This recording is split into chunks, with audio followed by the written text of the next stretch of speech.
everyone. Today I'm here to talk to you about a series of very short audiobooks I've listened to recently. They are part of the Supernatural Sweethearts series, I guess. That's what it says on Amazon. I've been really tired lately, so my mind hasn't been able to handle a lot of physical reading, so audiobooks have been basically my speed. So the books are Good Demon is Hard to Find, Witch's Work is Never Done, and An Angel in My Teacup. And I will be quite honest that they were all very average. The first book was A Good Demon is Hard to Find, is basically about a woman named Erin who recently broke up with her fiance because he cheated with her best friend. And so all the plans that she had made with him were basically up in smoke. And when he was coming over to pick up some of his last stuff, like his clothes and everything, they kind of got into a verbal spat in the yard. And she made some comment about, "May the Lord take you and the devil curse you," or something similar along those lines. And so she doesn't think much about it, and she goes to sleep. And the next morning she wakes up to a high Earl, I believe it was, of hell in her kitchen, making her breakfast and coffee. And he says that he's there based on her request.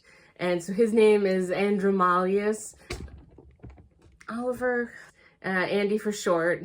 And he is going to help her get revenge on her cheating ex and come up with all these diabolical schemes, which are basically the level of grade school taunts about, we'll hide a stinky fish in his stuff, or we'll pull down his pants in church, and nothing you would think a truly devious demon would come up with. And so he's not nearly as devious or evil as you would think he would be.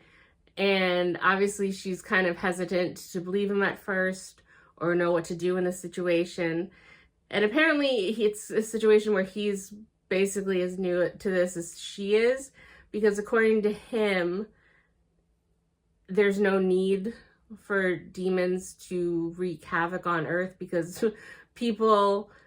humans are good enough at doing evil things themselves. So he's kind of out of touch and hasn't been called upon much to do this sort of thing. So overall, I give it a 3. It was cute for what it was. It was very short. According to Amazon, when I looked it up, this book was only 208 pages, so very short, very quick. I did like both the characters. My main criticism is the romance. It didn't really feel like it had a lot of space to develop in so short a book. She was shocked that he was there. They were kind of getting along. Something happened and she had to get him back and find him. And then they're together. And it just seemed to happen very quickly. But for the pure enjoyment, it's kind of like the junk food of this type of thing, I guess. I've seen people, you can enjoy a bad book. And it was a really quick audiobook, so I enjoyed it for what it was. This entire series too, if spice is not your thing, all 3 books, the most you get is one single kiss between the romantic couple. So this is an easy listen with no spice basically at all. Some of the characters just bugged me. Erin's mom is super overbearing and pushy, and so I didn't really enjoy her. But I liked Erin's friend Raya, who's actually the protagonist of the second book, so I'm glad we got more from her. But yeah, 3 stars, and it was very middle of the road. So the second book, A Witch's Work is Never Done, is Raya, who's a witch, and she is in Paris for a conference. And she meets up with one of her idols who's written one of the most renowned witch books in the community. And she kind of gets pulled into his orbit and helps him do a task. I don't want to spoil too much or give much away or whatever. And only later does she kind of find out that what she did was a small piece in helping him with his goal of basically eradicating demons. And she finds that quite troublesome because her friend Erin from the first book is in a romantic relationship with a demon. And in the first book, something happens and they meet another demon, Phoenix. And Phoenix has basically kind of attached himself to her. So he's tagged along on this trip to Paris with her. And so she doesn't want anything to happen to him. And so the two of them have to basically band together to stop this plot and stop this other witch that she once kind of idolized. And I like the banter between the two of them. I like Phoenix a lot, actually, as a demon. He's very funny. My main problem, again, is the same as the first book. This book, according to Amazon, is 202 pages. So again, super short. And I understand banter can kind of be a foreplay in a lot of romantic situations and romantic movies and books and TV shows.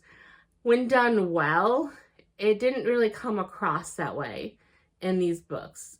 It just, again, it didn't feel like they were siblings bantering, and then they kind of worked into, you could feel that there was more sexual tension behind the banter, and all of a sudden, and then they were in love. It was more of just bicker at each other's throats, and then they're in a relationship, and I don't know. So if anything, these past few audiobooks that I've listened to that are on the shorter side have made me, at first I thought novellas were okay for me, and now I'm questioning again whether I'm just not, only specific things will work for me, because I definitely feel the lack of development that can happen over so short a span. And then, so again, I would probably give this three stars because of the different setting, and I do like the characters overall, and I do want them to end up together, but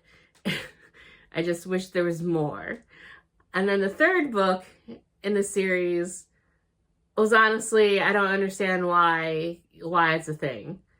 Because according to Amazon, it's only 39 pages long, and it didn't need to be a thing. But the audiobook was, I think, about an hour long at, I think, normal speed even. So that's it. Why not listen to it when you listen to the others? But this one is basically Lizzie. She was, from the second book, the witch that Raya idolized. He had kind of a sidekick / protege, Lizzie, and this is her. That she helped them in the second book, and so she is back in the US basically doing fortune telling at a tea shop, reading tea leaves, but using her witchy powers.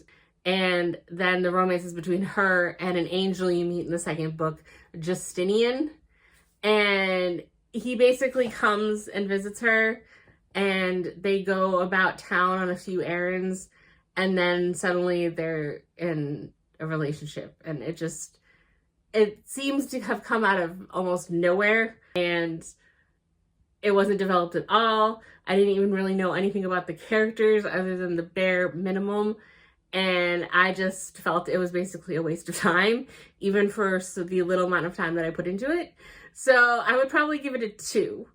And that might even be generous. I mean, it wasn't atrocious or unreadable, but it was just, why was it a thing? If you were going to have this couple, at least do the bare minimum 200 something pages like you did for the other 2 books. I don't understand why it was basically a short story of these two that it didn't need to be there. So yeah, a 2, but that's generous. So those are my thoughts on the Supernatural Sweethearts audiobooks that I listened to, and I will see you in the next video. Bye.